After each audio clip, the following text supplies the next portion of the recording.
নমস্কার, good morning সবাইকে। আজকে সকালে প্রচণ্ড রোদ উঠেছে দেখতে পাচ্ছি। তো আমাদের বাড়িতে আমগুড় হয়েছিল, সেই আমগুড়টা রোদে দেওয়া হয়েছে এবং এছাড়াও আম তেল রয়েছে, সেটাও রোদে দেওয়া হয়েছে। তো আপনারা কে কে গ্রীষ্মকালে কাঁচা আম থেকে এরকম আমগুড় বানিয়েছেন একটু কমেন্ট করে জানাবেন। তো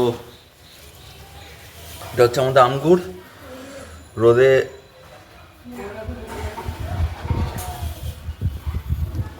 ঠিকঠাক মতন রোদে না দিলে সব ভুয়ো ধরে যায়, তো ওই জন্য রোদে দেওয়া হয়েছে। তা আপনাদের বাড়িতেও যদি এরকম আমগুড় বা আমের আচার টাইপের কিছু থাকে বর্ষাকালে অবশ্যই যখন রোদ ওঠে রোদে দিয়ে দেবেন, নাহলে কিন্তু ভুলে ধরে যাবে, বা ওই সাদা সাদা যেটাকে বলে ছত্রাকটা। দেখুন কি অপরূপ দৃশ্য।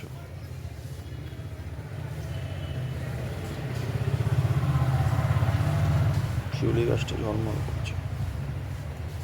চুলো যা, তুই যা যেখানে খুশি যা, খাবারটা আমাকে খেতে। না না, ডেসক্রিপশন বক্সে কি এটা বললে বলো।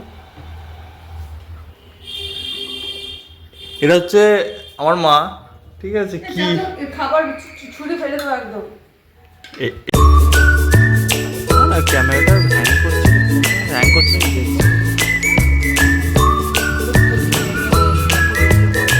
হ্যাঁ, লোড করে গেলে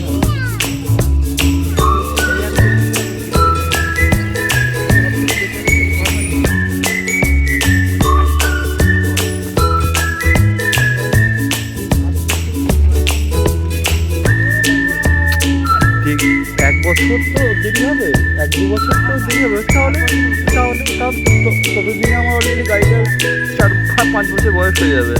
আরও 5 বছর না কষ্ট করে চালাবো, তারপর 10 বছর যখন হয়ে গেল আবার। আর একটা গাড়ি না স্কুটি লাগবে, মানে স্কুটি কিনেই স্কুটি নেবো।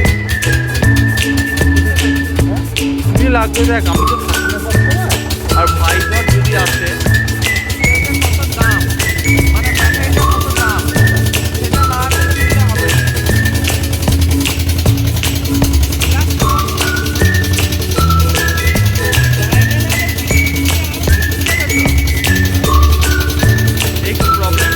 আজকে অনেক কিছু ঘটেছে, আমি ব্লগে শেয়ার করেছি।